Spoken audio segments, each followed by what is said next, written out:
Okay, let's get started, folks. If everybody could take your seats. We have an extraordinary panel that's about to begin with some of the real true leaders in this issue. So if I ask you to come on up and take your seats.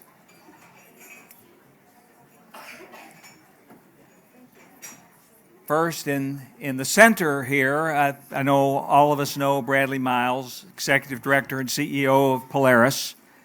For more than a decade, Brad has devoted himself to combating human trafficking and modern slavery on a local, national, and global scale.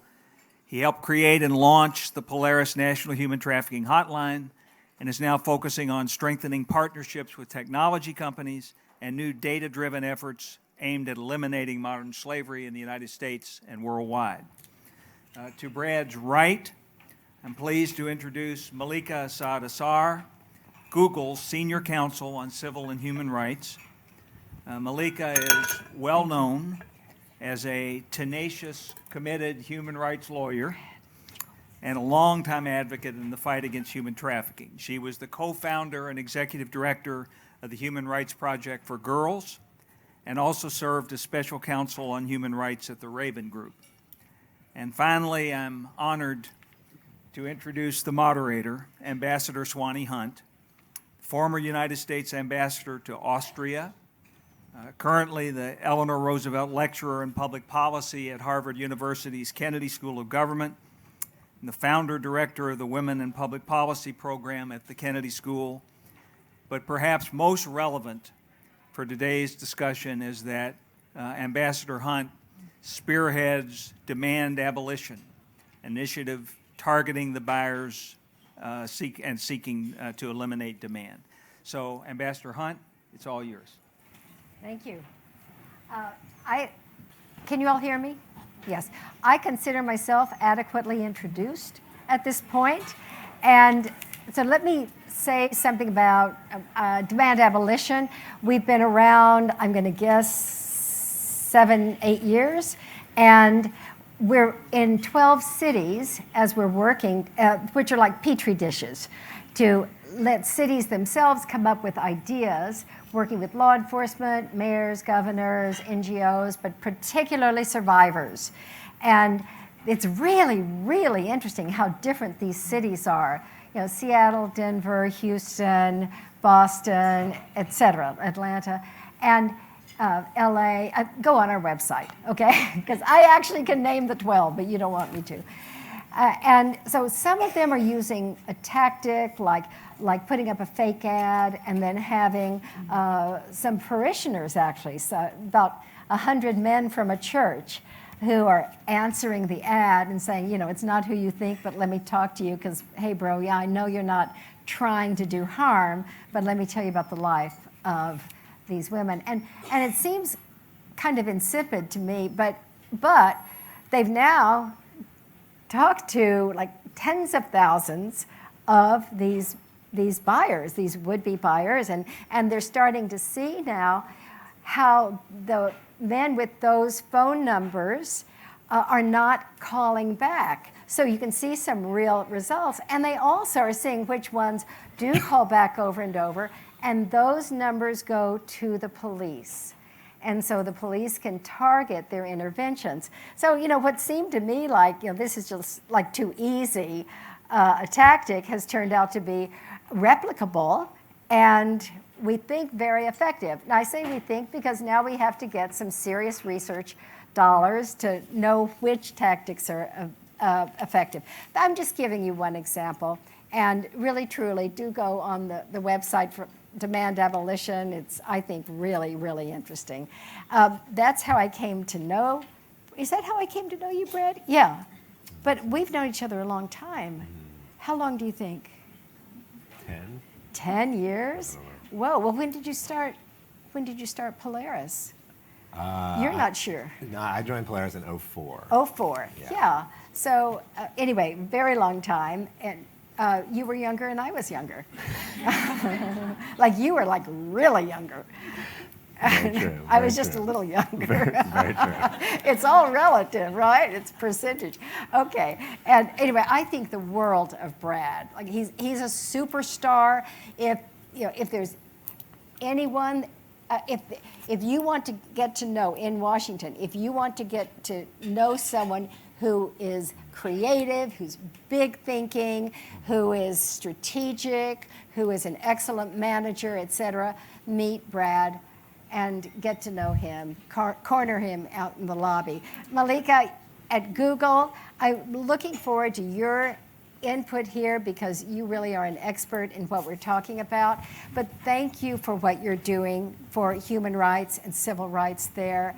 And it's never been needed more than it is right now. And I know you're at the forefront of sanity.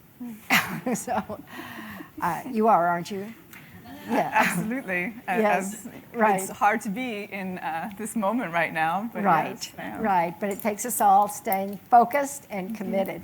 All right, so you have a sense of us. We're going to have a conversation, and it's mostly going to be between the two of you, Brad and Malika, but it's also with you all in the audience. We're not doing here's a presentation and here's Q&A. I just can't bear it. Not at 66, I can't do that. But we will have a conversation, and I, as moderator, get to say, hey, why don't we have a question from one of you? So please feel free when we do that. We'll just constantly be making it a four-way conversation here, okay? Good. So who would like to speak about this? You want to talk about the new Attorneys General guidance? Sure. So I came onto Google last January, and before that I had been at the Human Rights Project for Girls, and I led up a campaign called the No Such Thing campaign, that there is no such thing as a child prostitute, only victims and survivors of child rape. And for me, as a human rights lawyer, that campaign was rooted in my belief that we see ways in which children are being subject to sexual violence through being bought and sold. And yet we don't acknowledge it as sexual violence, right? We call the girl a prostitute, and we allow the individual who in any other context would be construed as committing statutory rape, child sexual abuse, because the rape has been paid for, is named as a John or a buyer. And so my feeling coming from human rights work is that when we allow this kind of normalization of child rape, when we allow a culture of impunity for the act of rape against a child, then we allow the violence to continue. Right? So when we talk about human rights internationally, and we look at parts of the world where gang rape or child marriage is rampant, part of that reason is because there's impunity for those crimes. Right. And a human rights legal response is you must end the impunity, and you must name the normalization of the violence. That's why I started the No Such Thing campaign, and that's why I felt the opportunity of being at Google was to take essentially that campaign to the next step. It's important that we name these issues correctly, and part of that, though, is also ensuring that when a child is raped, when a child is purchased for rape, her buyer first is arrested, and second, is not arrested for misdemeanor solicitation. Because this has nothing to do with vice or prostitution or solicitation. This is a form, one of the worst forms of child sexual abuse. And so we have to create a shift in the culture and the legal norms that recognize that this is not about vice, this is about child abuse. And a critical part of doing that, right, is looking at our attorneys general. Our attorneys general, I think, played a very critical role in holding Craigslist accountable, in holding Backpage accountable.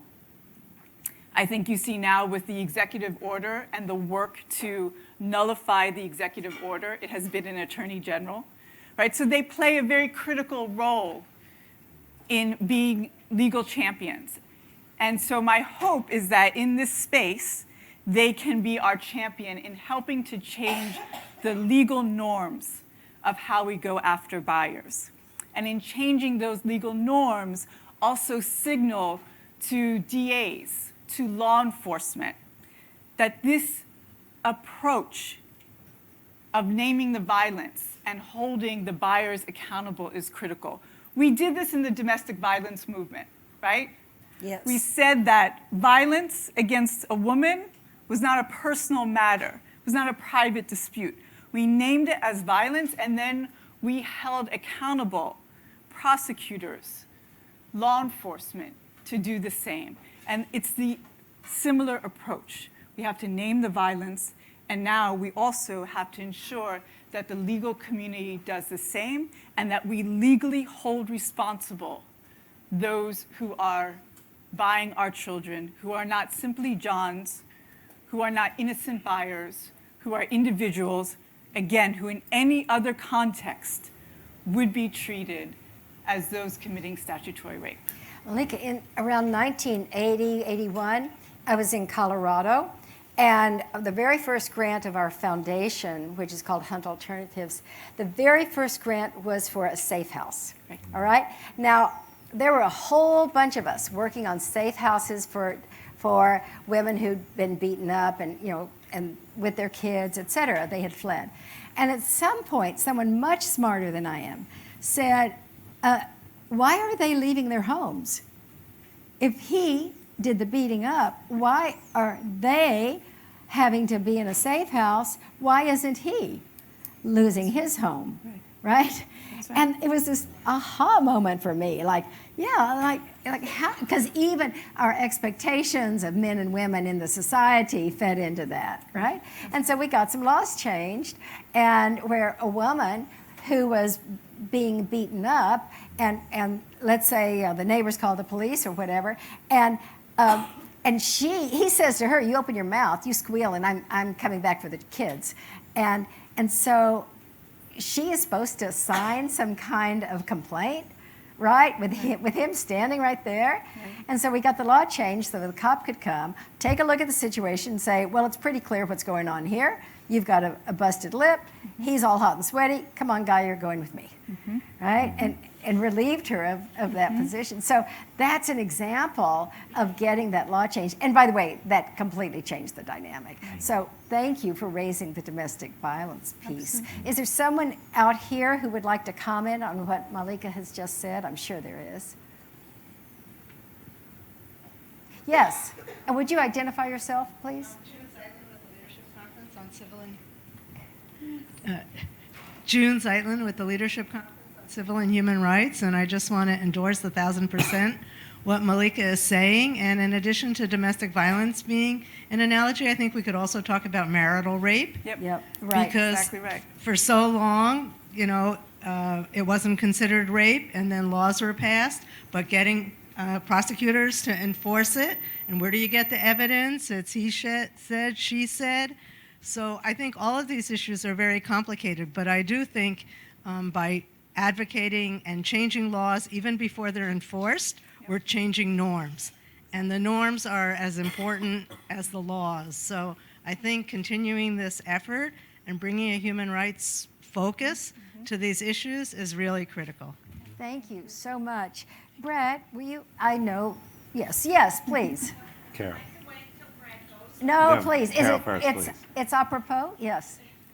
Well, I'm Carol Smolenski from ECPAT USA, and I just wanted to comment on something that often goes unspoken when we're talking about child trafficking when we're in a room with advocates like this, and that is that there's a great deal of anguish and concern and leaping to protection when a prepubescent child is exploited or abused or raped.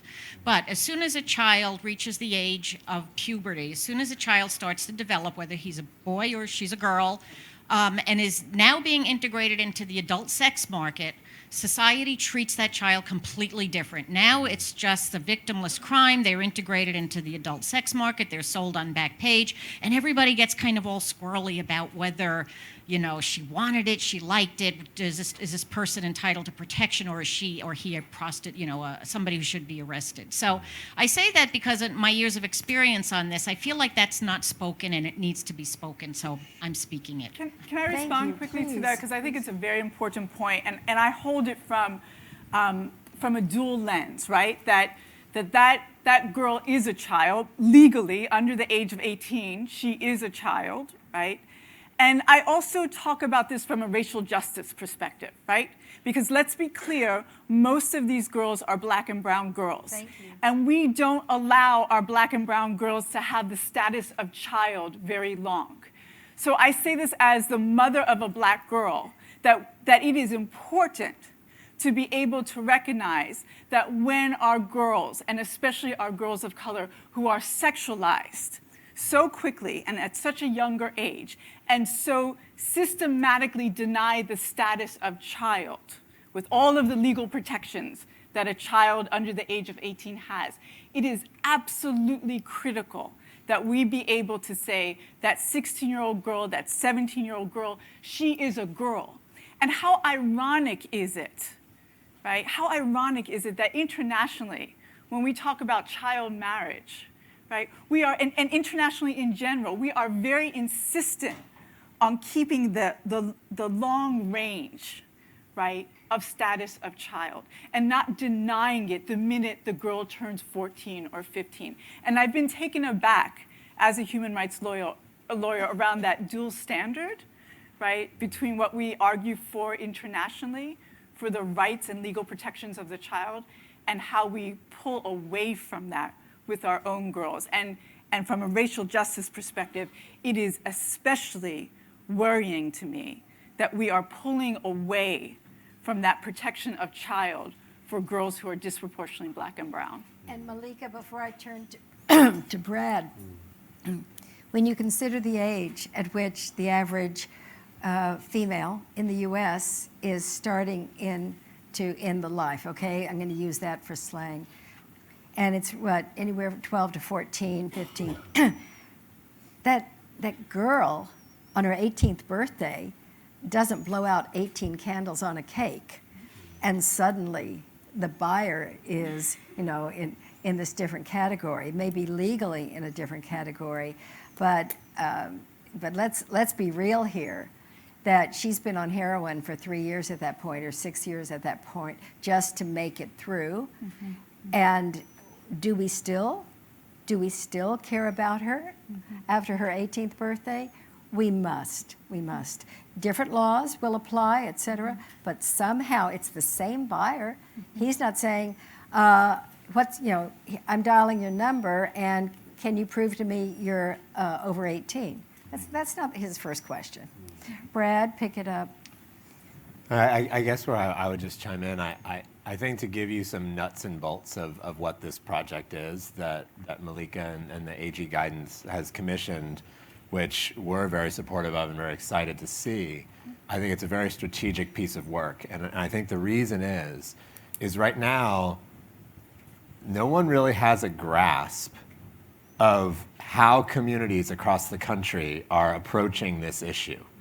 First, from the very basic question of, are you arresting buyers of children or are you not? So we need to figure out which communities are in the yes category and which communities are in the no category. And I think what we're going to find is that the vast majority of communities are in the no category, and there's going to be maybe a handful of 10, 15, 20 communities that are actually thoughtfully trying to arrest the buyers in a much more systemic way, especially the buyers of children. Then we dig into the no's and ask them, why not? Why aren't you arresting children? Is it because you don't have the evidence? Is it because you don't have the statutes? Is it because you're still stuck in an old norm? Why are you a no?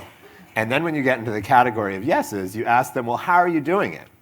And what we're going to find out is states are each dealing with a patchwork of different types of laws. And so, like, if there was a pie chart of the yeses, some percentage of them are going to say, we're using child sexual abuse statutes and we're calling this child rape and we're doing everything that Malika just advocated and we're disregarding the fact that money was exchanged. This is child rape, and so we're charging the person with child sexual abuse. Some set of communities will be doing that. Another set of communities will be saying, well, we see this as patronizing prostitution, and so we're using our patronizing statutes. But we figured out that certain patronizing statutes have some aggravated factors if the person's a child or if it's particularly egregious. So we're using our patronizing statutes. Other communities are going to say, we're actually using our trafficking statutes and we're charging the buyers with the crime of trafficking. And then Washington State's going to say, we have this really unique statute called the commercial sexual abuse of a child, which Shared Hope did a great job advocating for and lots of other groups advocated for, to basically say, let's create a new law that's specifically about commercially sexually abusing a child and name it, which is one of the only states in the country that has that law. So let's figure out the no's, let's figure out the yeses, let's give some guidance to the no's and try to get them into the category of the yeses, and then let's figure out how the yeses are doing it. What are the pros and cons of using child rape statutes versus patronizing statutes versus trafficking statutes versus this really special statute, commercial sexual abuse of a minor?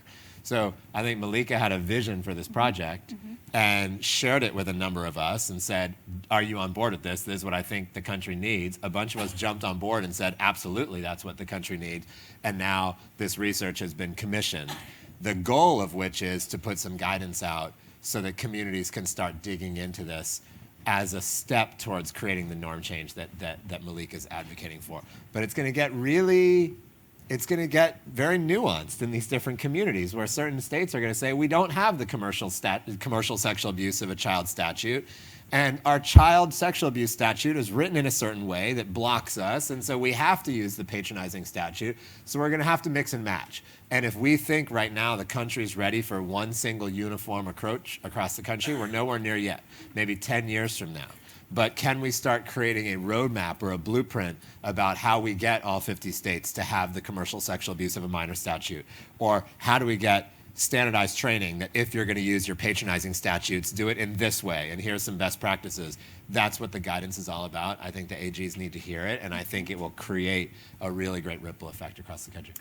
How does that fit? Yes, I want to add to that, but I also, before adding to it, want to acknowledge that Demand Abolition, Polaris, NCMEC, and ECPAT, and I don't think I'm forgetting anyone, have been the critical partners with us in advancing this really important piece of guidance. I just want to add one small piece to it, which is we really are going to encourage moving away from the use of prostitution statutes, because we really do want to argue that we have to see this outside of the context of solicitation and prostitution. So anti-trafficking statutes, child sexual abuse statutes, and this amazing statute that Washington State has is really, I think, important in creating and pushing for a change of norms and a roadmap. And it's been fascinating because before we started this, I was like running around saying to all these prosecutors, why aren't you just using child abuse statutes? Like, I don't understand. Like, why can't you use sexual assault of a minor? Why can't you use statutory rape, conspiracy to commit statutory rape? And some of it is that it's not an easy case to build. The other part of it, though, right, is many of the folks that we need don't see the kids as, right, victims and survivors of child rape. And so that is part of what we are required to do, and I think that's the connection to domestic violence as well, is the training and the critical work with judges and prosecutors and law enforcement. So much of that work is already being done, and the folks in this room are part of doing that work. But it really is also about being able to get folks who are so critical to this issue at the front line to be able to understand the kids as survivors of child sexual abuse. Thank you. Thank you. Join the conversation. Yes. Hi, Andrea Powell with Fair Girls. Hold on just a second. Microphone is en route. I might be able to project. Here it comes. Here it comes. Okay, or not. So I wanted to Say who you are. Jen. I'm Andrea Powell with Fair Girls. I know many of you as colleagues of mine in the room. I wanted to take a step back and refocus a bit on something that you said around young women and girls of color.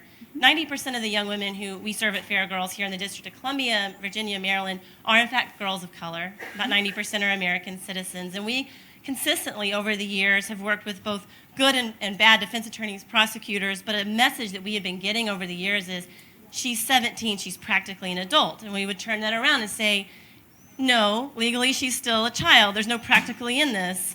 We're talking about serial rape for profit of a child. That's the discussion we're having.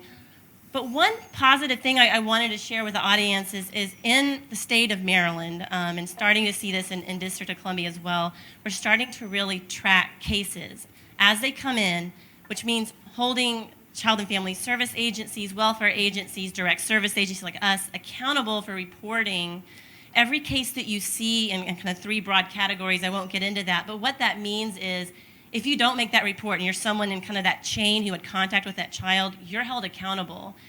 And I think that's very important as we start to look at it from that perspective so that we can start to make sure that every child, regardless of race and color, is identified. And I think that will start to then reshift how we're addressing those who are buyers, because you can't have that many child victims, and there's obviously another side of this conversation. And so I think that I think we're seeing some positive trends, so I wanted to point that out, and I know that both of you have been critical in some of those roadmaps, so I'd love to hear more about that from your perspective. Great.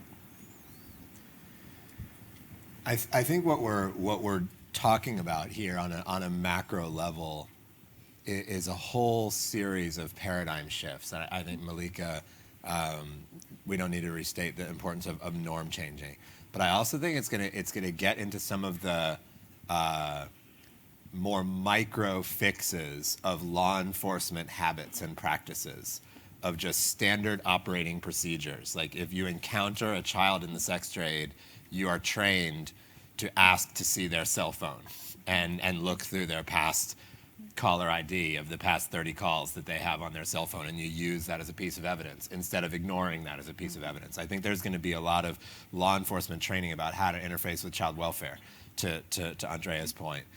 And I think the challenge is right now, in the absence of that training, we're relying upon, instead of standardized systemic practices going out to tens of thousands of police, we're relying on these single champions that are willing to do that in the moment.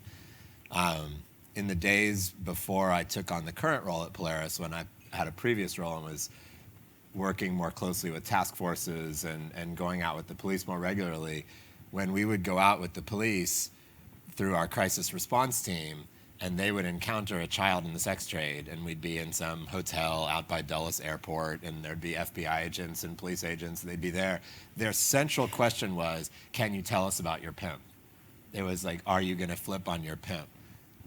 And can we refer you for services? So I think that in and of itself was an evolution, but they still weren't there saying, can we talk about the 30 guys that just committed statutory rape over the past 3 days that you've been in the sex trade? Can we talk about them? And what do you want to say about them? Do you know any of their names? Do you know their addresses? Do you know their information? Just wasn't even part of the conversation. It was all about the child and the pimp. And so I think it's just being systemically ignored on a massive, massive scale. I think if somehow there were an estimate of total number of children in the sex trade in the US that was reliable, and total number of child rapes that have happened, and then look at the numerator and the denominator of that number, I'm sure we're at 0.00001% of the number of times this crime is actually investigated and prosecuted. But what's a cautionary tale for me is to talk to a guy like Val Ritchie, the senior prosecuting attorney in Seattle. This is as cutting edge as you get. He is using the best statute in the country, refuses to charge any child with any form of prostitution, treating all those children as victims, and really going after the buyers and having some of the best results in the country. And then he says, I'm worried that we're only scratching the surface and we could only catch 5 or 10% of the total buyers of children in the Seattle area with actually a law enforcement response. So his message is, let's at least get every community across the country doing some sort of law enforcement response and get a baseline happening. And I think that's what this AG's guidance is going to do. But that's not going to be the full solution. We're going to have to recognize there are 90% of buyers that aren't ever having a law enforcement interaction. And so what are the types of efforts like Ambassador Hunt brought up of these guys in Portland, Oregon who call themselves a bunch of guys, which is, I think, one of my favorite kind of NGO naming practices in the field. They just call ourselves a bunch of guys. And they just sit on the phone, place decoy ads for children on Backpage all day, and then get the calls from the buyers, and then these guys talk directly to the buyers, like the ambassador shared. And they've had 12, 15,000 interactions. A lot of those guys won't ever talk to the police. So their only message of you shouldn't be doing this is from that phone call with that guy. So I think there's going to have to be a braiding of law enforcement solutions with non-law enforcement solutions, because the law enforcement solution, as Val Ritchie will tell you, won't get you the whole way there. So can we get a bunch of guys happening all across the country where those types of non-law enforcement community interventions are happening? Why does it need to be guys? Maybe it can be vice cops, female vice cops taking the phone calls and talk to 1,000 guys in a 2-day period like Phoenix did, but no arrests. It's just sending that message. So it's a bit of both. You know, Nick Kristof, I'm sorry. No, go ahead. Nick Kristof was saying, the columnist in the New York Times, who cares tremendously about this. He said, you don't have to go in and arrest everybody. You've got to arrest X number and then have people like me write columns about it. And there can be a chilling effect when the media comes in. So that's part of what we're talking about here. I do think it's part of it, but let me be really honest about what gets me nervous. Let's be brutally honest that what we know from our own experiences anecdotally and what we know from the research is that the men who buy the girls are disproportionately white, middle-class, educated folks. $110,000 a year income. And we're not comfortable naming them or seeing them as criminals. We're very comfortable seeing the traffickers as criminals because they're disproportionately the black and brown men we send away to prison anyway. So when I hear the community talk about traffickers, I don't hear this conversation of, many of those traffickers are individuals who have been sexually abused themselves. And so how do we talk to them about that part of who they are to stop what they are doing? But I hear all this empathy and this desire to reach out and talk to the buyers. Yeah. And it makes me uncomfortable because of those underlying demographics and narratives. And it also makes me uncomfortable, and I'm going to say this because I have LCCR here, and I think it's really important that at this moment in the anti-trafficking movement, we get more of a racial justice analysis in our work. There is a long entrenched narrative in this country that black and brown girls, that the black and brown female body is unrapeable, right? And that is present when we talk about this issue, right? These girls can't be victims of rape because they're prostitutes, right? This attachment to a narrative that the black and brown female body is unrapeable. And every time we don't insist on the end of impunity for what's happening to our girls who are disproportionately black and brown, it's a reinforcement of that old, ugly narrative.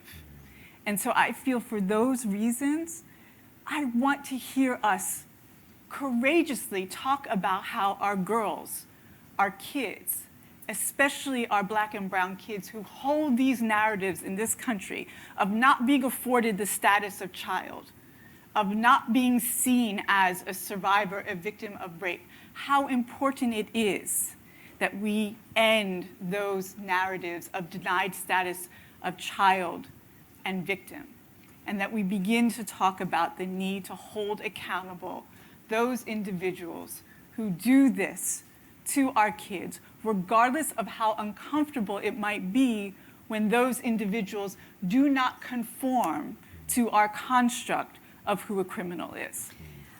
Thank you for saying that. You've really touched a nerve for me, because I have been in that place where I hear, well, and such they're intervening and they're recommending that they go to this website. I say, well, what do you mean intervening and recommending? What are you talking about?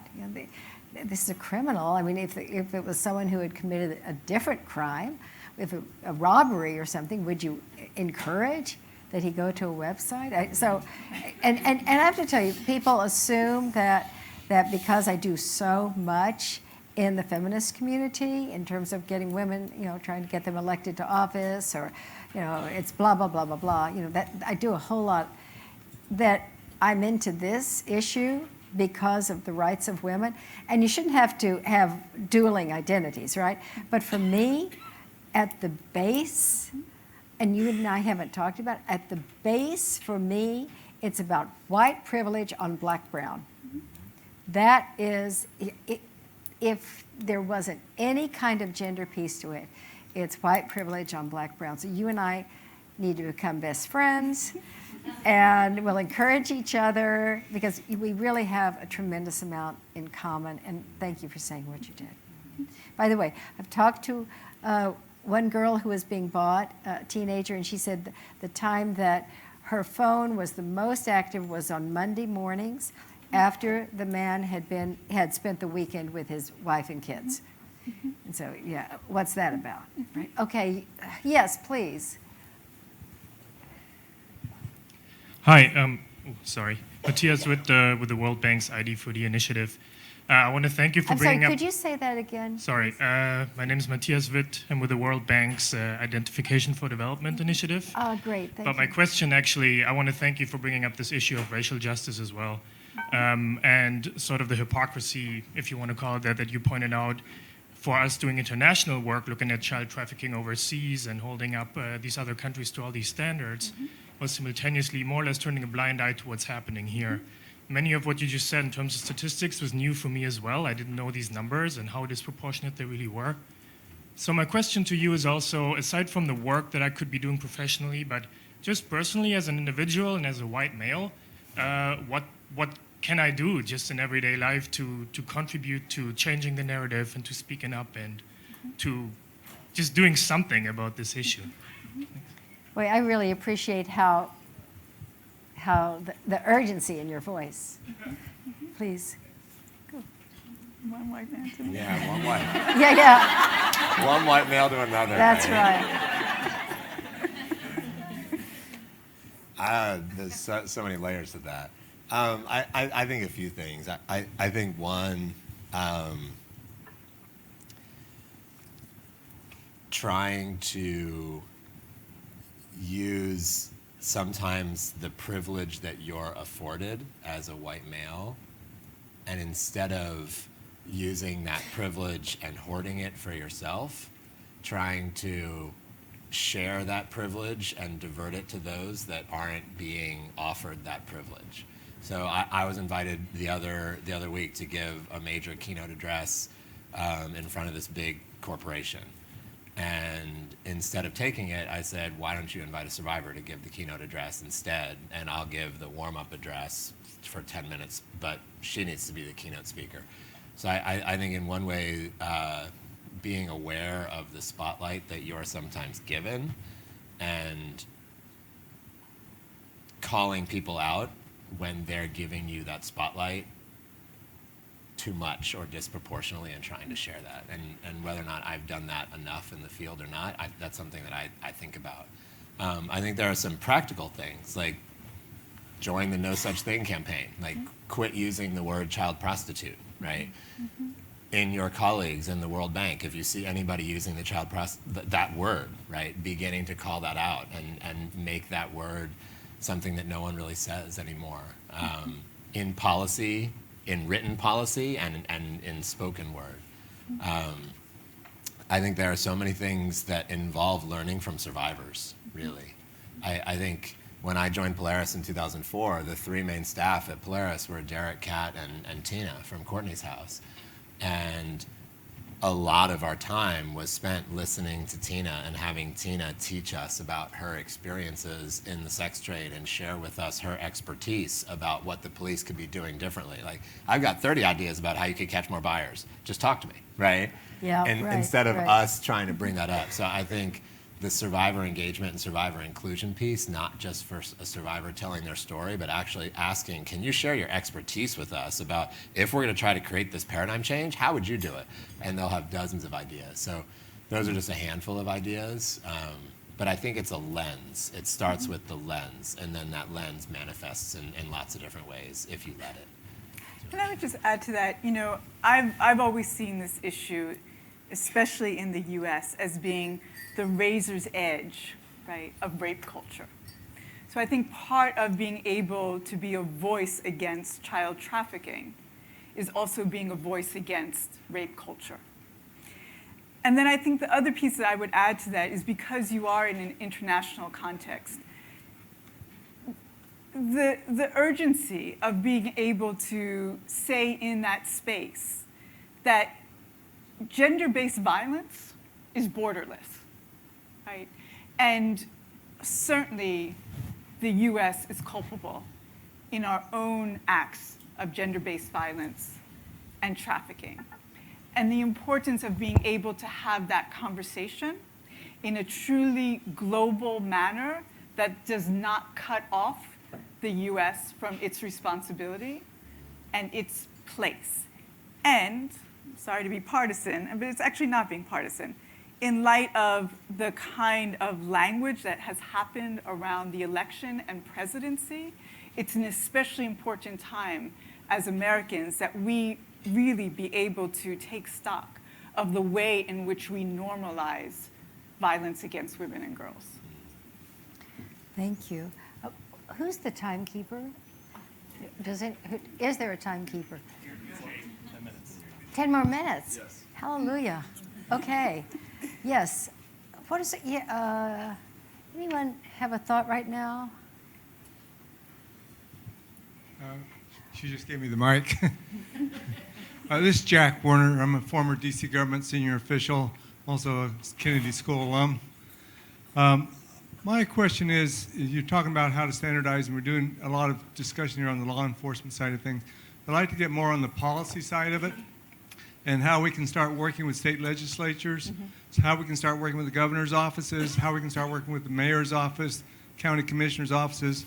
What it looks like is really needed, and we were talking here at the table about it, is that there's got to be a point of access in government, both state and local, that people can go to, these organizations here that can go to, that the individuals can go to and say, here's the issue, what can we do to solve it? And, can we put in place some policy? Can we put some legislation in place?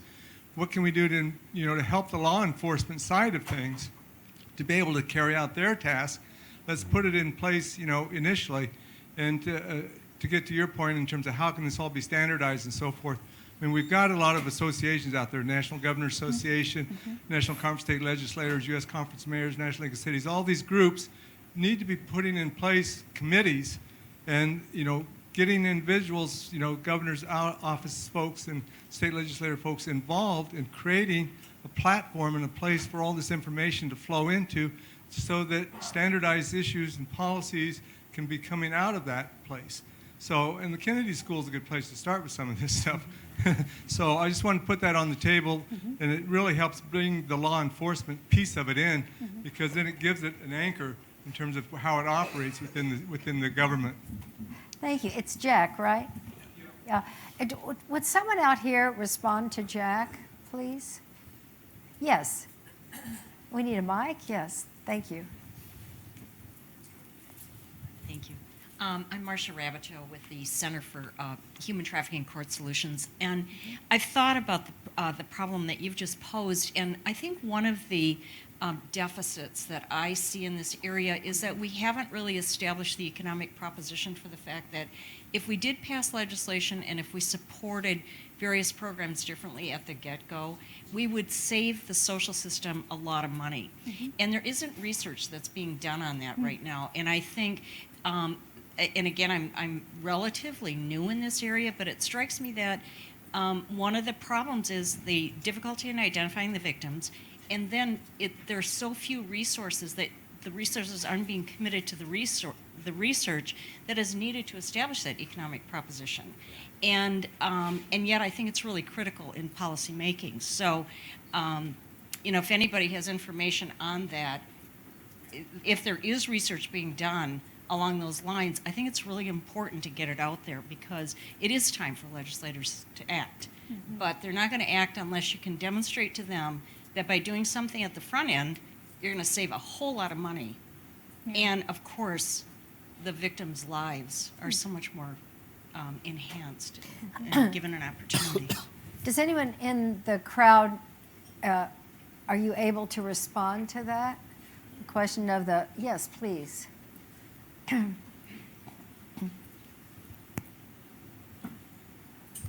I'm Nathaniel Urban. I run a private lobbying practice working with a number of different organizations. I'm sorry, what's your first name? Sorry, Nathaniel Herb. Nathaniel. ERB, like the plant, but no H, couldn't afford it. Yeah. Now y'all know who I am.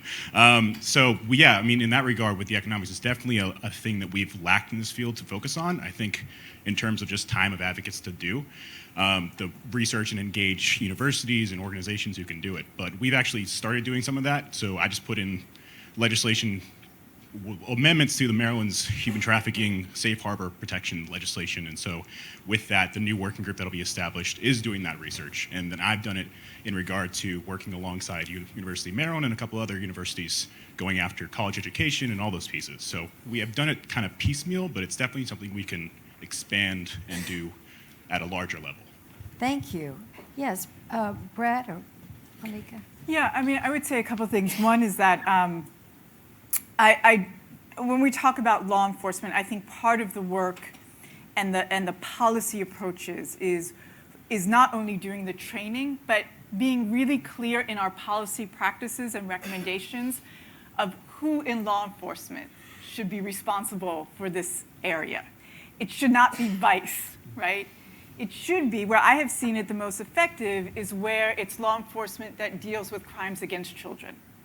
Right? Because if it's taken from that context, then law enforcement has a language around the victimization of children, understands resources that can be used, that they use in other spaces around children being sexually abused, right? So children's advocacy centers, when we see that law enforcement that deals with crimes against children, there is the relationship with the CAC, and that's where we want, right, law enforcement engaging with the kids who are being bought and sold, so that they have the background, the expertise, and the relationships with the providers who understand the complexity and severity and trauma of child sexual abuse. I think the other piece here is also, I think there are beautiful examples that are happening in different parts of the country around ending the arrest of children for prostitution, and recognizing that we can shift this from an act of criminalization to an act of support and services. So the work, for instance, that's been happening in Chicago, where when the child is identified, the child is not put into a criminal holding. And then the other piece that I would put next to that is, I still don't understand from a policy perspective how any state or local entity drawing down TVPA funds is still allowed to arrest a child, right? Because the statute reads that there cannot be the arrest of a child for prostitution, right? That's essentially what the statute says, that an individual under the age of 18 can only be construed as engaging in commercial sexual exploitation, and therefore you cannot arrest that child for prostitution. So I still feel like we have to get at this policy issue, that we have states and localities drawing down on those TVPA funds and yet continuing to arrest children. And I think that's a place of policy that we all need to go after. Brad, this is going to be the last word. Make it compelling. It's all on you. Wow.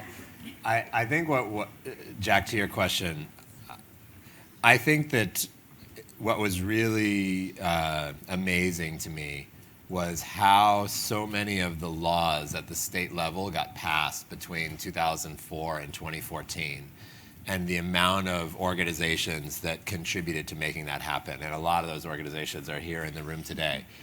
But really what happened was one state came up with a model, and then groups hustled to make sure that model touched all 49 other states. Like when the very first states in the country were passing state-level anti-trafficking laws after the TVPA passed in the year 2000, Washington State passed their own state-level version in 2002, Texas in 2003. There's like 2 states out of 50 that had this law. And then lots of different organizations said, let's just hustle this law across the country. And we would literally sit there with envelopes and we would write letters to all 48 other state legislatures and send the letter and say, this state just passed this great law, you should have one too. Please contact us if you're interested. And then we got, like 15 states got back in touch, right?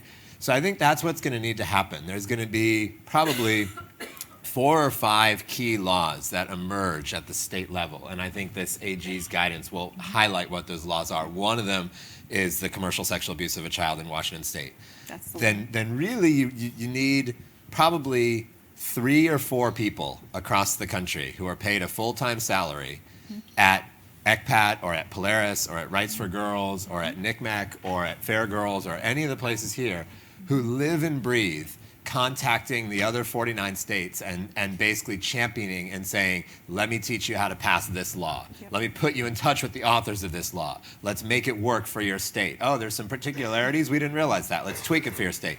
And if we've got 3 or 4 full-time people hustling those 49 other states with organizations backing them up, I think in the next 5 to 7 years, we'll see a passage of laws at the state level backed up by NCSL and NGA and U.S. Conference of Mayors and League of Cities and all the groups that you said. You get those folks in as supplements, right? But you pass these laws until you get to the point that it's at the Uniform Law Commission and then all 50 states really start hearing about it. We'll get to the point where all 50 states have a commercial sexual abuse of a minor statute or a how to prosecute this as child rape and not as solicitation, with really 4 or 5 full-time people living and breathing for 3 or 4 years, which is a modest investment of like $400,000 or $500,000, right? It's actually shocking that for $400,000 or $500,000 you could change all 48 states' legislation, right? It's amazing. And that happened for safe harbor laws, that happened for vacating convictions laws, that happened for trafficking laws, and so many others. And now's the time for it to happen for laws related to demand and laws related for demand of children, and we'll see it sweep. And it's just a nuts and bolts point. I think Malika and I, Malika can way better than I can speak to the norms and speak to the history and the legacy, and then I'll try to back her up by saying, here's some nuts and bolts of just doing it, right? But I think, traveling roadshow. and I think like one person employed somewhere doing this full time would have a huge impact on the country, and that's really how it's going to happen, supplemented by everything else we shared on the panel. I think that's right. Malika, bring it home. Join Brad in the benediction. You can do it. You've got 4 sentences. Wow. I stand on the shoulders of everybody here, right? I mean, we have been in this work together, and this is the next iteration of the work, is making sure that we pass this legislation state by state so that no child is raped with impunity. Thank you all so much, and thank you all for this conversation. All right. Thank you, Ambassador Hunt, for your moderation and leadership of the discussion, and to Brad and Malika for your vision and commitment. May I say, no one has ever accused me of moderation, so I appreciate that. That's for my journal. Well, let me say that I think it's abundantly clear from that discussion that while we all celebrate the progress that everyone in this room has been making, it's also clear that there's a lot more to be done. So we've only just begun. Now, I'm looking at the back of the room. Are we? You keep going, keep talking.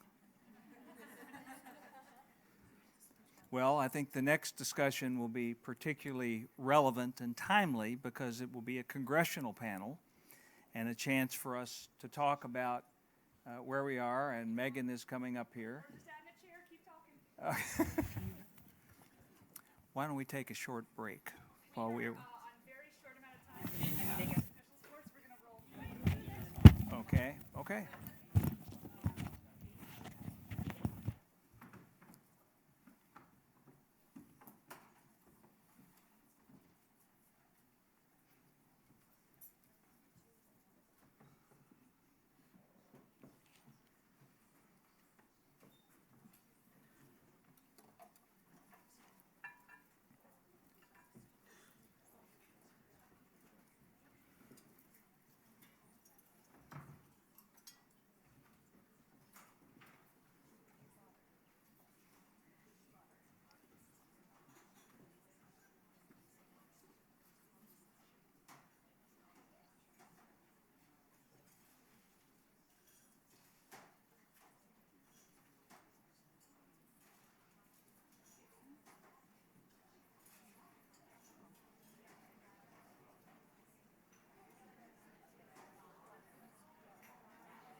Bianca, where do you want to put Carol? Here, okay.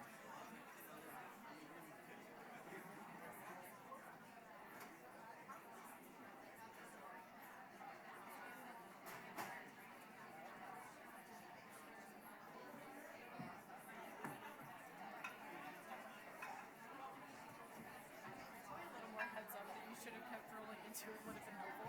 The what? Probably a little more heads up that you should have been rolling into it would have been helpful. Well, we would have kept it going. We only know that many mics, so now they're just getting mic'd. I see. But they're here.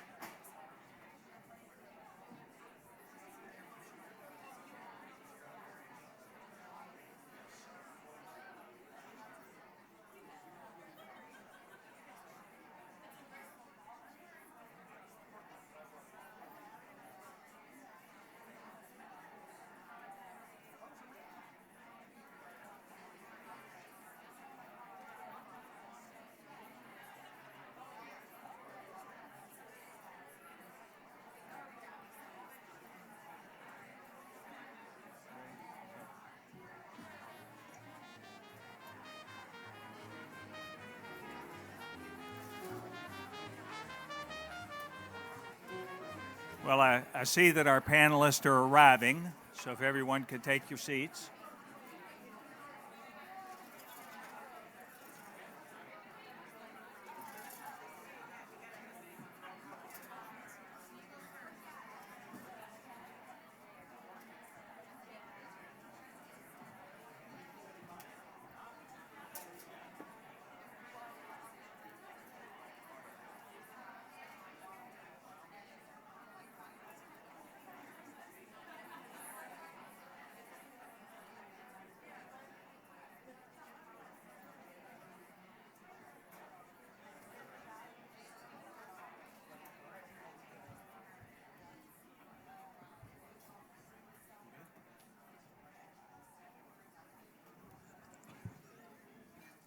Well, let's get started as the panelists arrive on the stage.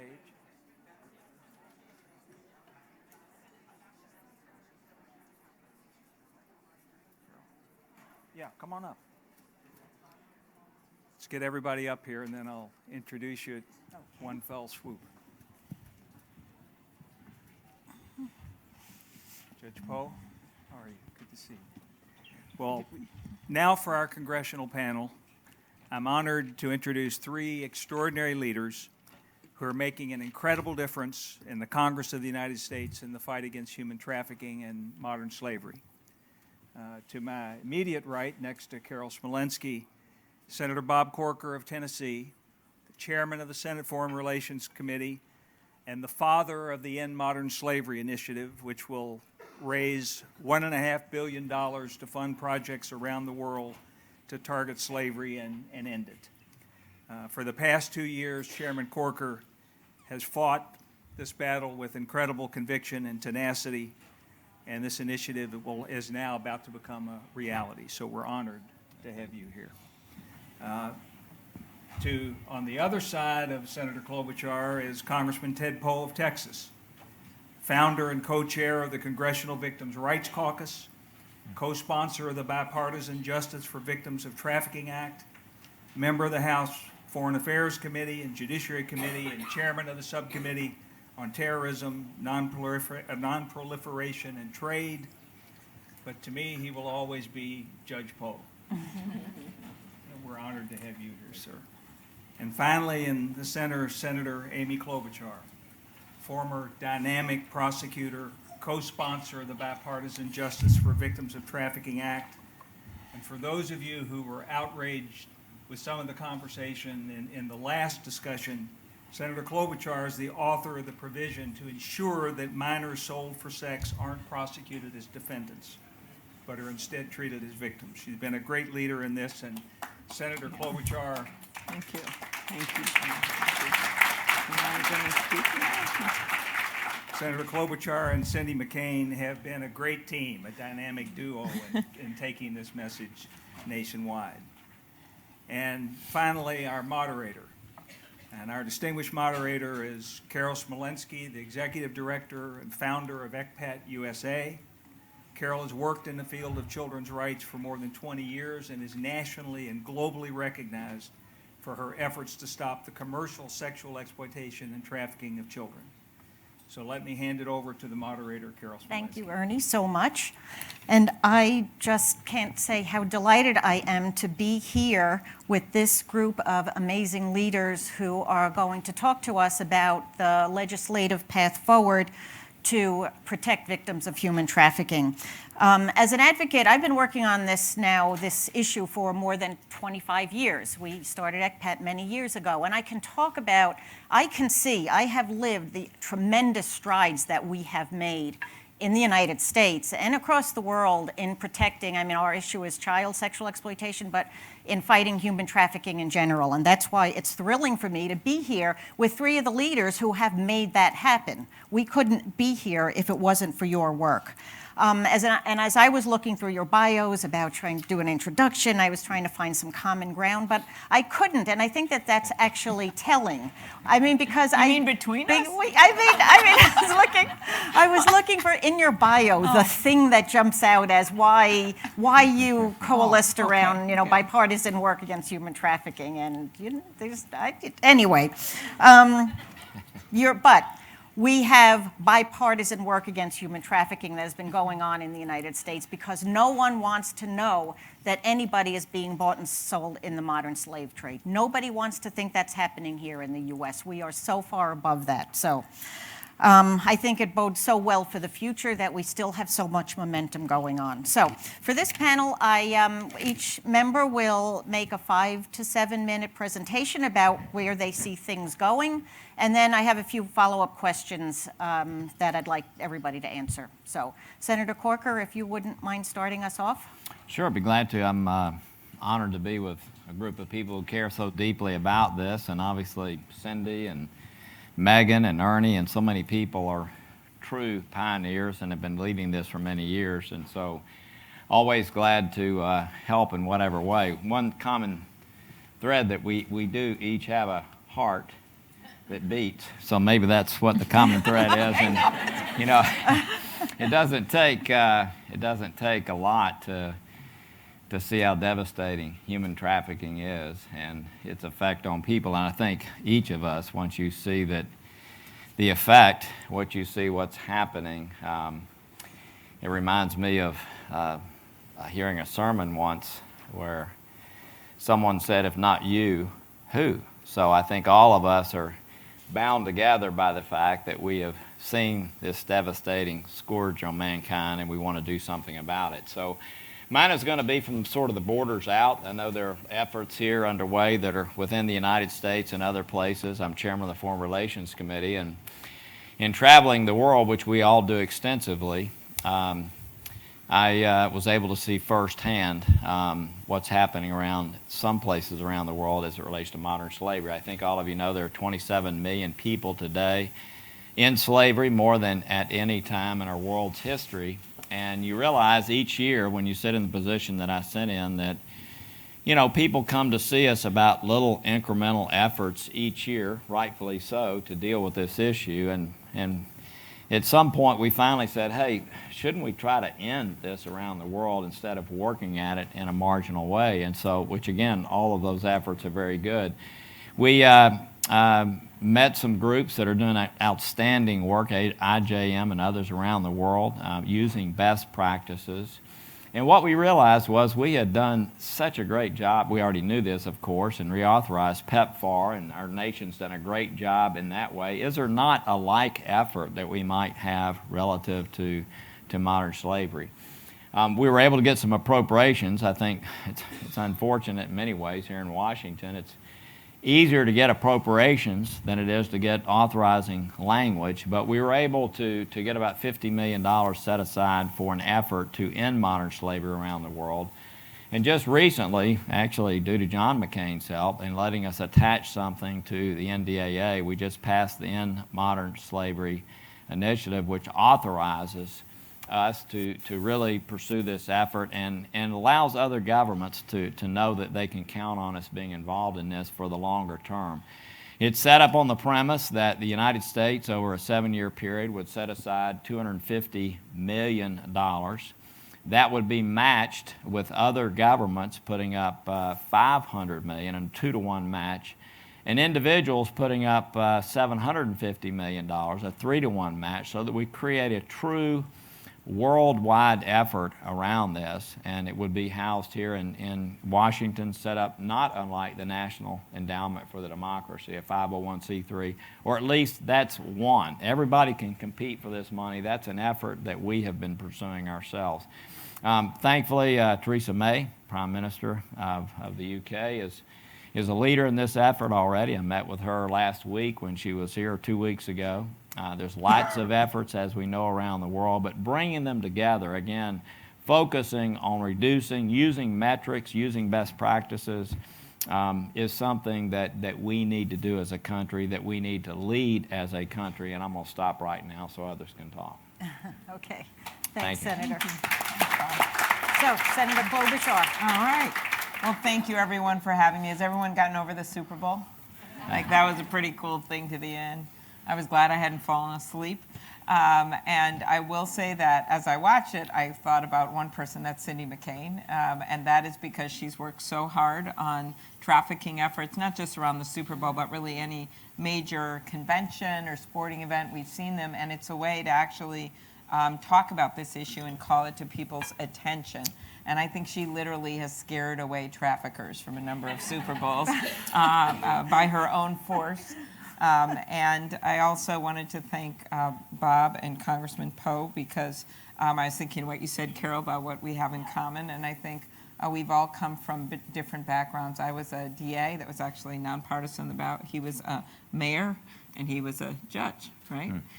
Sort of areas where you kind of have to leave your partisanship at the doorstep and try to work on things together to get things done. I actually got the honor to speak about this issue at the Democratic National Convention. right during prime time. And one of the funniest, because let's just say the speeches before and around me were a little more partisan, and someone said, well, that was good, but it wasn't really like partisan enough. And I thought, yes! Yeah. And I think part of this was trying to make people think about this issue as part of the national landscape. And Bob did a great job of talking about it internationally. But as you know, something like 80% of our victims in the U.S. are from the U.S., and so we still have work to do in our own country. And that's why Senator Cornyn and I and Congressman Poe worked on a lot of the domestic issues as well over on the House side. We passed that landmark legislation, the Justice for Victims of Trafficking Act, last year, and got the Justice Department right at the end of this year put out their blueprint for a national strategy. We are starting to get more and more states to use that model that Minnesota and other states have used of safe harbor laws, which means that you don't prosecute the younger victims of these crimes. You treat them as victims, as Carol mentioned. I will say I once did an interview, you'll appreciate this, on the Safe Harbor Act when we passed it in Duluth, Minnesota, and it was live on TV. And the reporter goes, now tell me how you're making our Duluth harbor safer. I'm like, okay, and we're like live. I go, okay, it's a little more of a metaphor for that. And so in any case, but that is the name of it. And meaning, of course, that we should have a safe harbor for young people. And we were excited that bill passed, but there's more work to be done. And one of the reasons we have that national strategy in place is that we want states to share their best practices. And I know you've done some of that today and talked about some of the things we can do in the states and the cities across the country. The other piece that we're building on right now is a major way is the private sector, the eyes and ears, and this is the work that Google's doing, but also it is the work that all companies can do. Senator Warner and I and others worked on a bill with the flight attendants. They came to us, and the bill takes the training that they're already doing and had the support of the airlines and the flight attendants. That's already been done at some airlines, takes it out for training for flight attendants. I was shocked to hear how oftentimes they are the eyes that sees the crime right on the planes. And while we were doing the press conference at National at Reagan Airport, one of the women, I asked her on the side, I said, well, I don't get it, like how do you know? Because she said sometimes they're not sitting together. And she said, well, oftentimes they proposition me, the flight attendant. So it's kind of a sign, she said.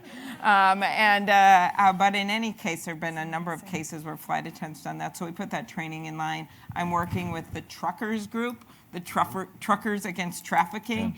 And I think there's so much merit to this because not only do you see the obvious that they're going to bring things to law enforcement's attention, but it also creates public support for the efforts against human trafficking, both labor trafficking and sex trafficking, and it creates that maybe from unexpected sources of the truckers of this country. So we're working on those issues as well. The hotels, as Carol knows, have really come to the forefront with signing this code, a number of them, of what they're going to do differently. Marilyn Carlson Nelson, I have to put a plug in for my home state hotel chain of Radisson because she's been a real leader on that. And then I'd say the last thing as we go ahead is just continuing to work on public pressure, and Backpage is the best example of that. The Homeland Security Subcommittee led by Senator Portman and Senator McCaskill was able to really push this issue. Again, Cindy tried herself by driving by the people's homes that own Backpage several times. That didn't work, and so the. So funny, is that true? Yeah. In any case, she's been really realized this, what a major part this has played for so long, because it's right there.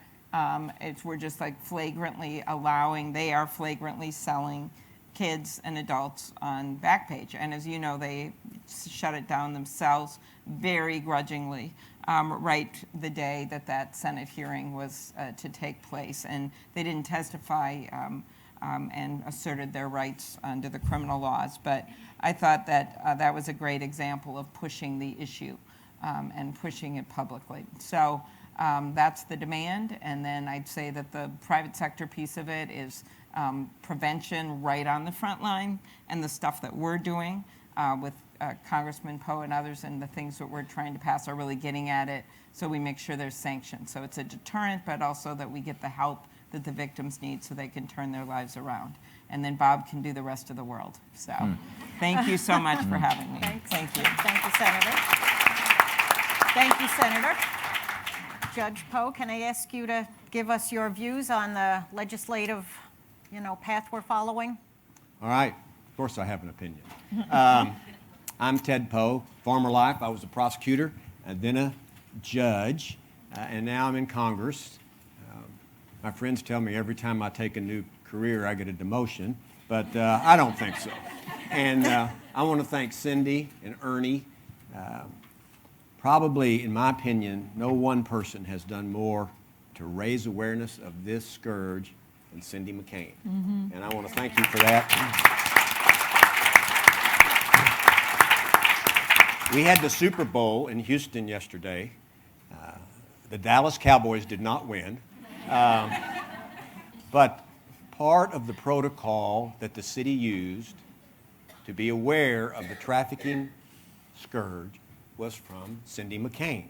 And the city of Houston used to have the reputation of being the #1 domestic trafficking city in the United States. Those days are changing. The city of Houston, through Mayor Turner, has developed a protocol to deal with trafficking, and it is great. You ought to get a copy of it. It covers everything. We haven't gotten the statistics yet from the Super Bowl in Houston yesterday, but we will. And I think it's good that we are all in this together. That's the only way to solve the problem. As senators have mentioned, we have bipartisan, bicameral legislation, Justice for Victims of Trafficking Act. It's a great piece of legislation. It goes after the trafficker. It rescues the victim and treats them like a victim and not a child prostitute. Children cannot be prostitutes in the United States. They are victims of crime, and we want to make survivors out of them. And then it goes after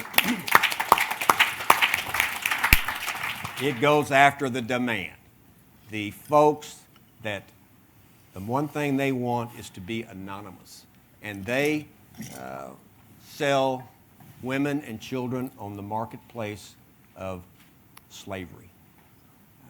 We're going to make those days over. It's going to end. And we're going to do this in a bipartisan way along with all of y'all. That's plural for y'all. I noticed that most of you are women. My grandmother used to say, and Senator Klobuchar, you'll like this. She was a old-fashioned yellow dog Democrat.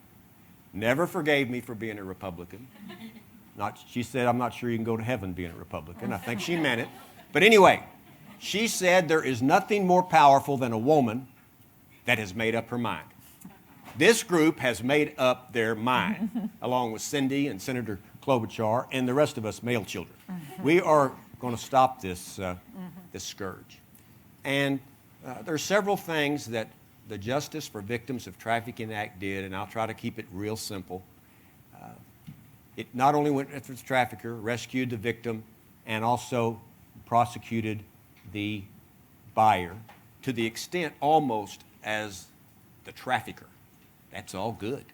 But it does something else. Those federal judges, there was a bill, I think an amendment was put in the Senate, that said that federal judges, can impose fees and fines on the trafficker or the buyer, and those fees go into a fund, and that fund funds victim services, grants, police training, and all of that. Make the criminals pay the rent on the courthouse and for the system that they have created. That's good. And those federal judges, they're nailing those folks. And remember, these people, traffickers and buyers, they have a lot of money. One piece of legislation that I have introduced, once again, bipartisan, with Carolyn Maloney from New York, I mean, you talk about bipartisan. Carolyn Maloney, a New York Democrat that talks funny, and a Texas Republican that talks funny. That's nothing more bipartisan than that. And we call it the SHAME Act. And it's a pickup on not Back the Blue, but the Blue campaign, where we raise public awareness about trafficking. But it does something a little different. It lets federal judges, when they sentence the trafficker or the buyer, it allows federal judges to impose, in the county in which the conviction took place, public notice of the buyer and or the trafficker in the way the judge deems appropriate. That means put their pictures on Backpage, put their pictures on Billboard, publish their names in the photographs in the newspapers. I did something similar to that when I was a judge in Texas. It withstood constitutional muster years ago. So we want to shame them into leaving children and women alone to make sure that children are not for sale ever. And I'll yield back. Thank you, Carol. Thank you so much, Judge. So I thank you for giving us an overview of how far we have come, which, as I said, is very far over the years, and we have a lot of momentum. This year, of course, the TVPRA is going to be up for reauthorization again. And I just point out that the U.S. did not even have a law against human trafficking until the year 2000. So in these 17 years, we have come very far. And each time it's been reauthorized, it's been improved upon.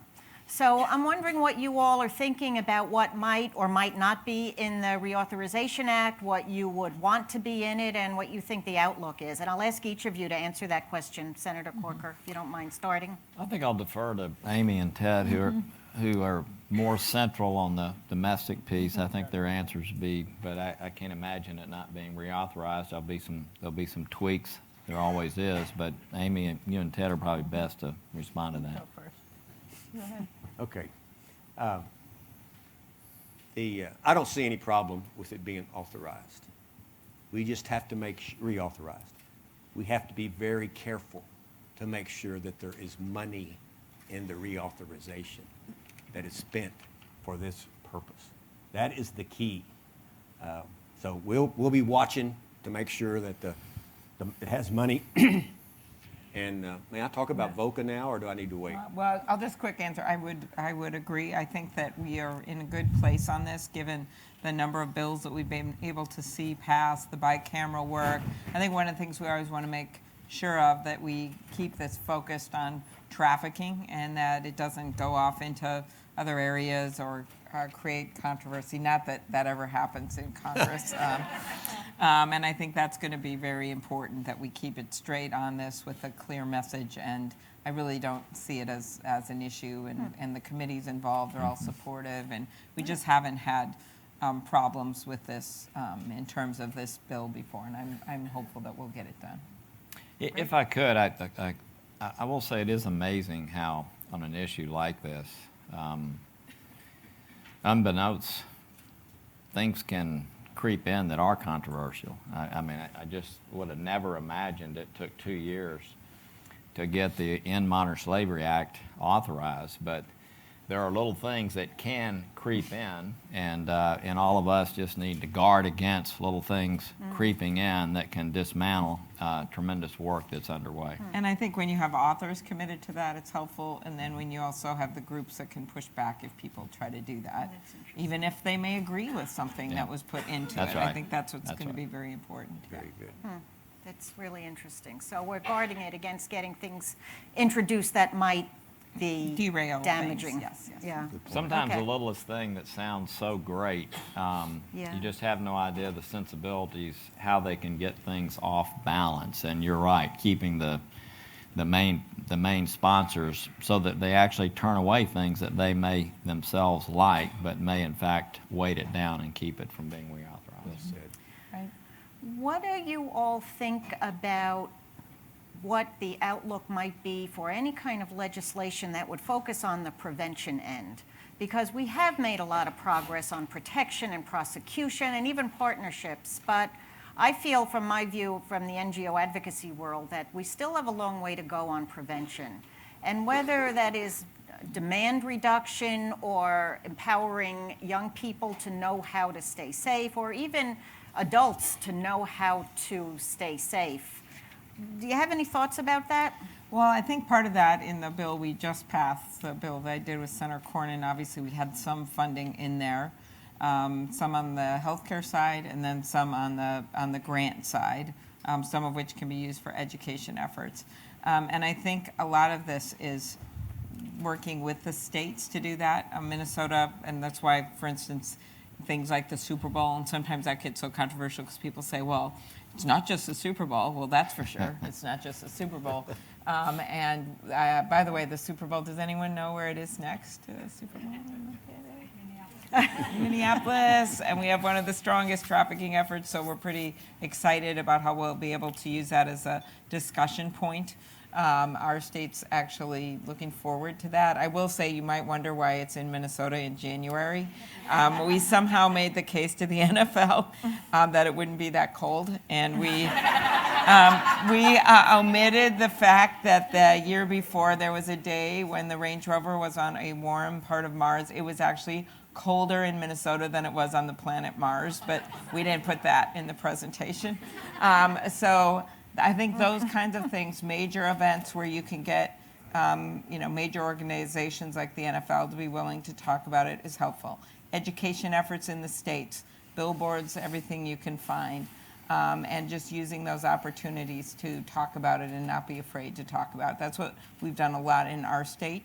And by the way, we have major Indian reservations, and there have been issues, as you all know, really bad stories on the tribal side. We're right next to North Dakota, where they've had a lot of problems on the oil patch, and Senator Heitkamp has been a real leader on this. And we have just seen a number of things in our Hmong community as well in different places. So I think there's no state that's immune. So that's why sometimes tailored education efforts by state, because things are different in different states of how people are going to react to it, I think is really important. Congressman Poe, did you want to say anything about prevention, demand? Maybe not. Yes, we need to continue to work with the faith-based communities. We need to zero in the faith-based communities and talk to fathers and make sure fathers know how to raise their sons and treat the people they come in contact with respect and dignity and human rights. Most of the perpetrators are males. So we need to work with fathers of males and role models for males. Okay. Thank you. The women in the room are going to, applaud for that. A couple of other quick questions. I know we only have 5 minutes left. I am wondering, Senator Corker, if you want to say anything about the TIP report, the Trafficking in Persons report, and certainly that addresses the issue of international trafficking. And is there something that Congress can do to maintain the integrity of the report? Yes, we think we have a very good person there now, Susan Coppage, and we know that she's a political appointee and therefore may be leaving soon. But we feel we have the commitment from the incoming administration to keep her through this TIP report until June. Oh, that's good. Oh, that's interesting. We That's had great. every meeting, by the way, with Secretary of State Tillerson and others. I mean, this is an issue that we obviously herald and focus on in a big way and make sure they understand how important it is to us. And then challenging. I mean, along the way, we get interim reports now. I think you may not know, we had a pretty terse meeting last year as we were moving towards the final report. There were some countries that we felt maybe were being dealt with in the way they were because of other issues, maybe TPP or something like that. And so I think that the people who are involved, the ambassadors around the world, that obviously every time we meet with an ambassador, this is an issue that we bring up. I mean, I think just continuing to stress the fact that to us, this matters, and it has to be full of integrity, and we can't let other collateral issues drive the outcome of this. So I think we've really come a long ways over the last couple of years, and obviously, as Tillerson and others start putting their team in place, we need to make sure we have another equally committed person in this role. I so appreciate Bob's leadership on this, because it's really easy, especially when the president was of the opposite party, to just focus on only the negative and say the whole process is bad. And his commending the current person that's there and the continual support for this is really important, because it's never going to be controversy-free, because you rank certain countries and they get mad about it. But I've just been shocked at how many countries, when you're either traveling or ambassadors are here, bring it up. Well, did you see we improved our numbers on the report? We've worked very hard on that. And the fact that it has that kind of weight means that it's doing something. So I think it's really important to stay in place. Yeah. And just one more question for you, Senator Klobuchar. As a member of the Senate Commerce Committee, what do you think Congress can do to address the online trafficking of children? Well, I'm on Judiciary as well. So part of this is, as we look into this not so new world of cybercrime, is making sure our local law enforcement is equipped to deal with it. A lot of times maybe the FBI can deal with what you do when you walk into a house and there's a bunch of computers. But when I was a county attorney, at the initial stages of those kinds of crimes, I know we'd have police officers that hadn't been trained. They'd turn on the computer, lose the evidence, those kinds of things. So that continual training, remembering that most of these cases are still going to be handled by local law enforcement. Then the second stage up is just when you have these major rings, and we had just one. Our U.S. attorney was just in Thailand, and he wants to brief me on it, working on one of these rings, and we've had some major international prosecutions. Again, the work of Congress on the House and the Senate side, I think, made a difference. We really pushed the Justice Department to take on these cases more, and Loretta Lynch had been a line prosecutor. I think that was helpful. And she took these on. I've asked Senator Sessions in his confirmation hearings about if he is, in fact, gets through the Senate floor, which most people believe he will, that he will continue this work on making that a federal priority. So I think all of that gets to the online issue, because these are really tricky cases to go after. And then, of course, the other piece of it is the sale and the back page part of it, and looking at how you continue to push on these organizations. It's not been easy to pass a law, as these guys know, because of First Amendment issues, and you run right into all kinds of problems with getting the right language, and you don't want the statute to be overturned. So I think a lot of this, the pursuing it legally and civilly and on the state level, even though California had a setback in their suit, I think that will also be helpful if that continues to happen. Okay. I guess we have time for one or two questions from the floor. Oh, and there's a hand already. So since we don't have much time, I'll go to the first person. Hi, my name is Erin Andrews. I'm the Director of Policy at Fairgirls. And one of the things I've been doing is spending a lot of my time on Capitol Hill talking to the lawmakers about the Trafficking Survivors Relief Act. I so don't need this, I promise you. And I know Representative Poe is a co-sponsor on the House side, so thank you for that.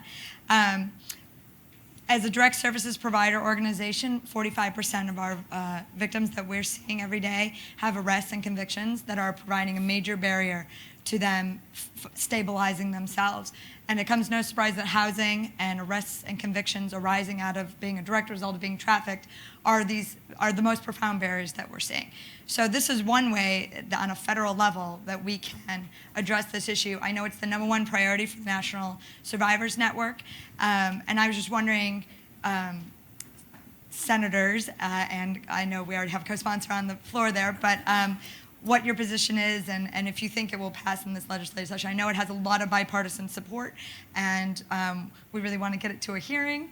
So, not to put you on the spot, but... You want to start? I don't know if you want to start. Okay, it's a good piece of legislation. It ought to pass. It makes common sense, and it's bipartisan, and it's something that we ought to do. Long term, we need to make sure that trafficking cases that the person, let's say the child, is not put in the criminal justice system. They're never put in the criminal justice system. But until we catch up with that, we need to pass this bill.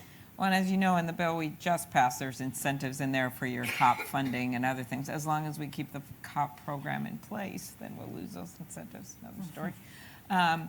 And so I think you're seeing more and more states looking at this, and that's a great way to do it. As far as the backgrounds and the records, there have been some bills floating around that I've sponsored on of, not having that be the first question asked on job interviews, making sure in our bill we made sure that the victims were able to access job training funds, things like that. And then as far as this exact bill, I'm sure we should have a hearing on trafficking in general, which could include this. And I'm sure I will talk to Senator Grassley about that, as well as, and with Senator Feinstein now as the ranking. And Senator Leahy, of course, was very supportive, but she has a personal interest in these issues and is the first woman ranking on the Judiciary Committee. And then we have Graham and Whitehouse with the Crime Subcommittee. So between all of that, I'm sure we'll be able to do something with the hearing. So we'll keep that in mind. Okay. So you accomplished your goal. Thank you. Yes. So maybe another question from the floor, and then I think we might have to wrap up after that. There's a question of this woman sitting down, which is the first hand I saw.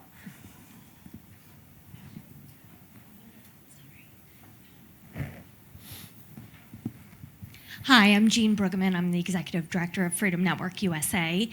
And I'm excited about all the energy to address sex trafficking, especially of young people. I'd like to hear you switch gears a second and talk about labor trafficking and what you see coming forward to make sure that we equally address the tragedy of labor trafficking in our country, especially in less regulated industries. And looking forward to ensure that all workers in the United States are protected and not exploited. So I'm the worst person up here today because mine is sort of borders out kind of focus. These two are on committees of jurisdiction here within the country and are far more focused here. And I will say the tools that the two of you led in providing, it's had a huge effect on people in Tennessee. I thank you for that. I mean, just to use modern technology to enforce against people doing this has yielded huge results. But as far as the worldwide effort goes underway, a big part of it, 24% of the slavery in the world is sexual servitude. 76% is actually what you just laid out, and that is labor and labor trafficking, and it's brick kilns, it's rug manufacturing, it's fishing all around the world, and a big emphasis there is on that side too. I'll let them speak to the domestic trafficking. And back to this, the first point. Obviously, a big part of our bill does deal with the after effects of housing and making sure that you're doing the things that are necessary to cause people to be able to move back into society. So on the international effort, that is a big part of what we're doing also. And I'll stop and let you answer the more domestic component here. Yeah, I think that the labor trafficking issue is becoming more and more on the forefront. You're seeing articles and that incredible story about the fishing and the people's lives where they're put into forced labor. It's going to be interesting to see the new administration. I just think it's too early to have any judgment on this, whether they will put it in the forefront. Some of it would be in keeping with some of the things that the president has talked about America and jobs in America. If you're having forced labor in other countries, that is not consistent with that. So I think we should look for openings to be able to push that issue. And then we also have labor unions in the U.S. who care a lot about this issue. I know Senator Brown does. So you could have an interesting coalition of people working on it. And thank you for bringing it up because, as Bob points out, it's the majority of the trafficking. I think sometimes talking about the sex trafficking grabs people's attention in a good way that we need to do. And I also think people have been embarrassed to talk about it. Whereas the labor trafficking, people haven't been as embarrassed to talk about it, but they just can't even fathom that it's going on. And we need to, as we have passed a lot of bills now with sex trafficking, we need to bridge that over into the human trafficking. And I appreciate you bringing it up and look forward to working on it with you. So thanks. Maybe one more question, right? Timekeeper, we're okay with one more? Okay, there was a man with his hand up in the back over there before. Oh, okay. Thanks for telling the truth, because in the Senate, we always say, well, everything's been said, but I haven't said it yet. So you just kind of change your question a little to make it sound like you had something new to say, and I appreciate your honesty for not doing that. No, nothing. Where? There's there, I'm and then the not guy seeing. there. Okay. Well, go ahead. You go, because you're the person I saw. My name is Yukeri Ambachu, and with the director of the Voices of Women and Children in Africa and the diaspora. So I'm so much interested in the discussion that has been going on here today, because I have seen human trafficking, both in labor and sexual human trafficking in person. I witnessed it. As a student in Rome, I was at the University of Rome, we rescued a lot of children from Africa, especially from Nigeria, about 12 years, 11 years, 10 years. And unfortunately, some of these kids ended up winding up in the United States.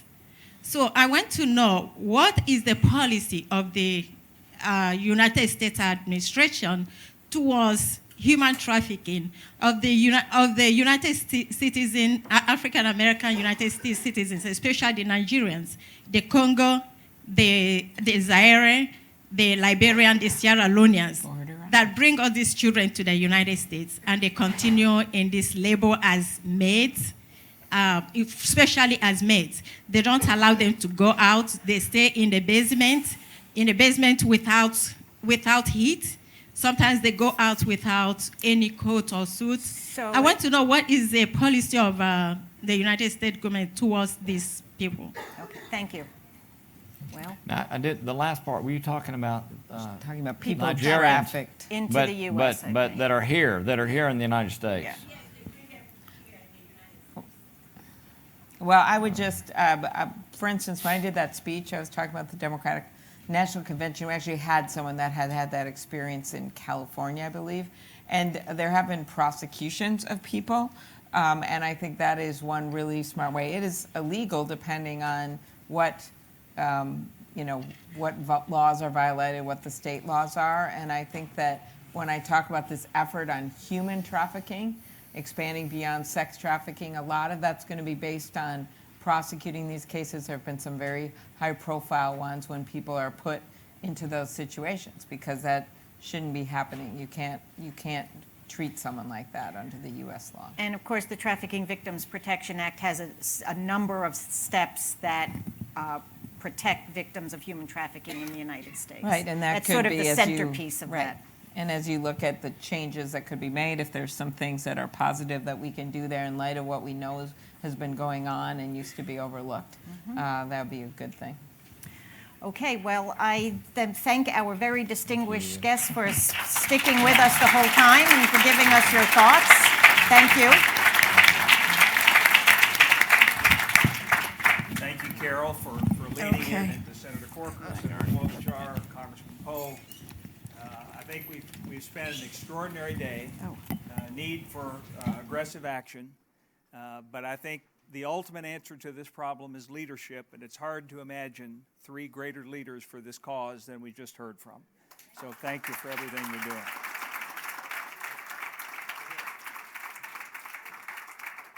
And to close the day, to wrap up the day and provide closing comments, I'm pleased to present once again our host and our leader in this effort, Cindy McCain.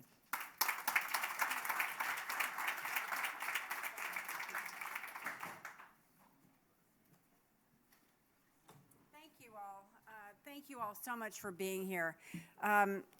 We felt it was important that we gather people, continue to gather people, and talk to everybody, and all of you talk to each other. We believe in working together. We believe in dull elbows, not sharp elbows. And most importantly, we believe in the future of this issue. We believe we can work on this together and make a difference. So I hope you gained something from today. I hope that we've been helpful in some way to all of you. And more importantly, I hope that this inspires you to more action and more involvement and more ideas and thoughts and action in terms of working together. So I hope the Metro's working now.